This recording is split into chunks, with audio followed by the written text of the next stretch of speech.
In this video, I discuss 5 clear signs of a relative who takes advantage of a retiree, and more importantly, what you, if you're the retiree, or a friend or family member can do about it when they do see this happening. Coming up next on Holy Schmidt. Holy Schmidt! Retirement should be a time of celebration, where the fruits of your labor for the last 40 years pan out to a wonderful next stage of your life. You've worked hard your entire life for this freedom, and with this freedom comes money and lifestyle and the ability to be the patriarch or the matriarch of the family, to lead those that are the next generation. But sometimes it doesn't pan out this way. In this video, I'm going to talk about 5 signs where someone is trying to take advantage of you, usually by trying to control your finances and other things in your life.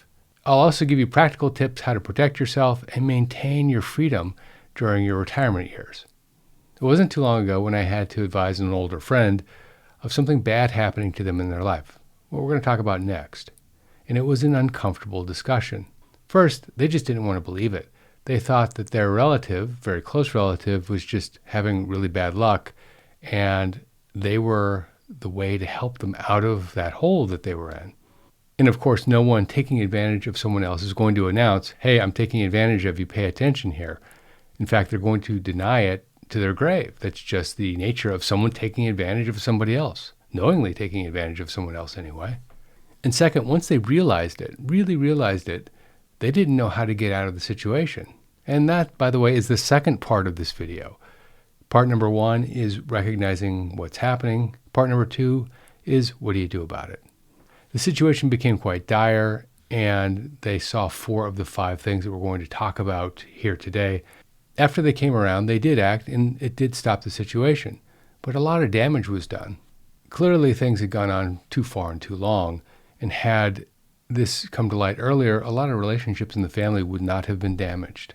And by the way, it's rare that you only see 1. That could be a coincidence. But when you see 3 or 4 or 5 sometimes, and they usually come together like that, it's something to act on, or at least pay a lot of attention to. And that's what we're going to talk about next. Warning sign number 1, someone takes control of your money. This might start small, like they want to help you with your online banking.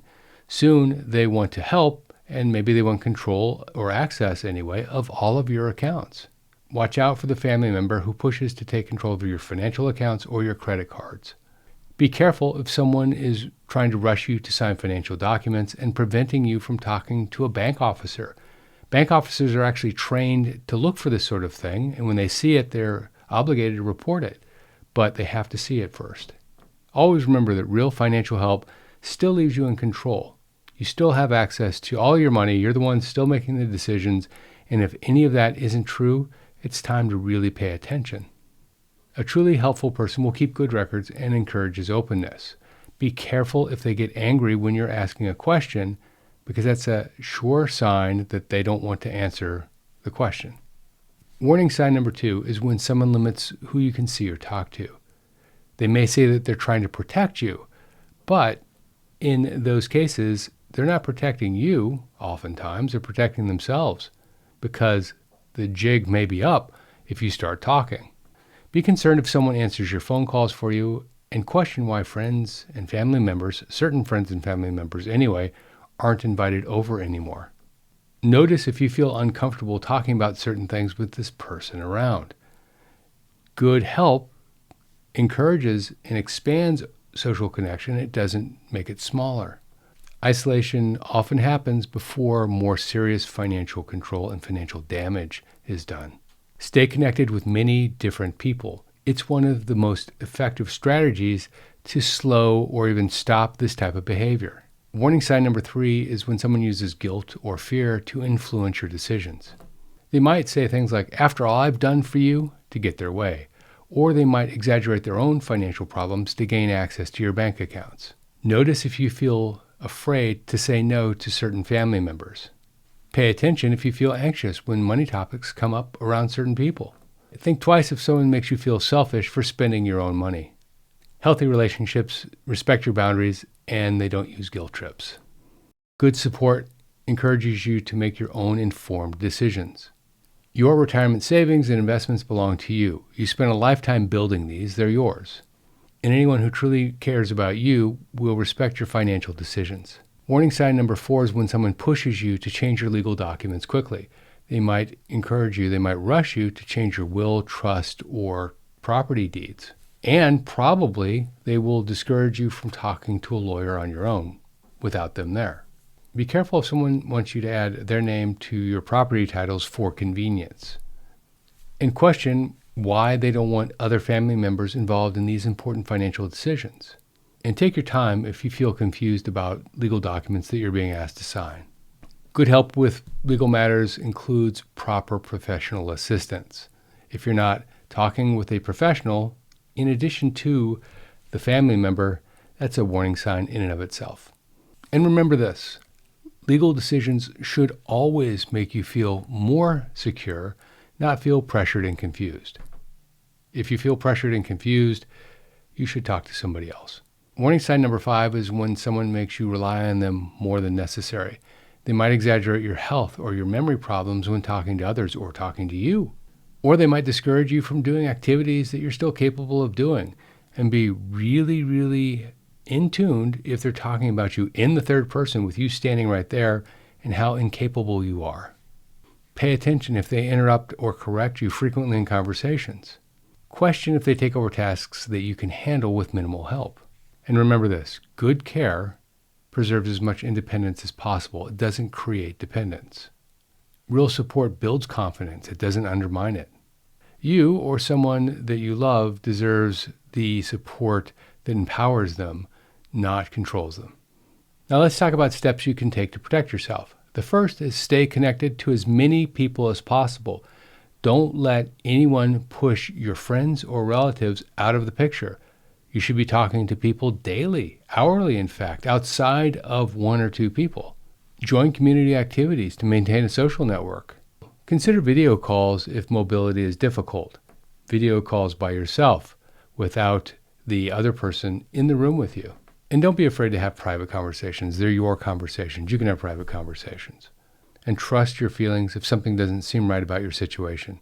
Talk to friends about financial decisions to get different perspectives. A social network is one of the strongest defenses against financial exploitation. Next is setting up financial safeguards. These systems protect your money while leaving you in control. They also make it easier to spot an unusual activity. First, consider setting up automatic bill payment for regular expenses. Use direct deposit for all incoming finances like Social Security or a pension, and ask your bank about account alerts for unusual activity. Consider a limited power of attorney rather than giving someone full control. And keep good records of all financial help that you receive from others. Good financial systems help everyone, including well-intentioned relatives. If they're not well-intentioned, well, a good financial system helps slow or stop their behavior. Next, know what resources you have if problems arise.